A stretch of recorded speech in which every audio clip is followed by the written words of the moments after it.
This is for Democrats, progressive and mainstream. I am a Democrat, small d, and for most of my adult life, large D.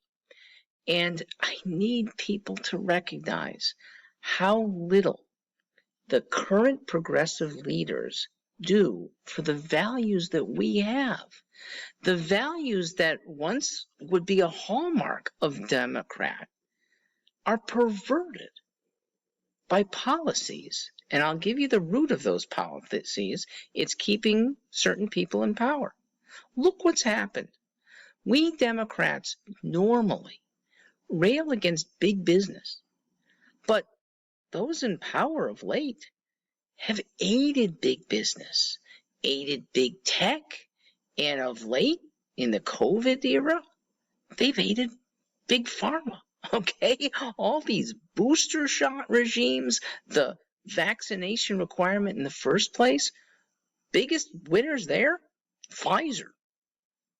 How about helping black people, which the Democrats had a decent record of doing until maybe 20 years ago? And it's become clear that your leaders aren't aligning themselves with black interests. If they really cared about black lives, they wouldn't be pro-infanticide. Yeah, that's abortion, which affects black people far more highly. If we didn't have the abortion pretty much on demand regime that we've had, black population would be nearly 30% of America. It's 12% now. And just as despicable to blacks alive today, the condescension you get from progressives. I say that because they're the ones who encourage rioting by African Americans. Oh, not their own sons and daughters of white liberals, but, oh, it's okay. You want to express your feelings by throwing rocks through windows and stealing televisions. You inflame what little racism might be left. It gets inflamed when you encourage a racial group to behave badly. Black education isn't helped very much either, not by a obeisance and obedience to teachers' unions that don't want to rock any boats that they know would be helpful. The biggest boat that should be rocked is the stable right now of districting. You can't leave the geography in which you live unless you move. So if you want to stay in the neighborhood, you're stuck, often with bad schools, and that could end in an instant by giving black families, I would give all families, but the people who need it the most are undereducated or being educated in inferior schools.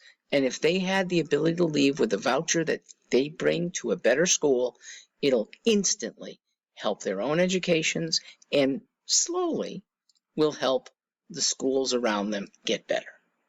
Finally, Democrats have traditionally been speaking in favor of the interests of the poor. But you don't help yourselves when you bow down to Obamacare, another monstrosity that helps big business at the expense of, well, number one, somebody who got fired because they were not in a company that could afford all the Obamacare demands, or somebody whose hours were cut from 40 hours a week to 29 hours a week.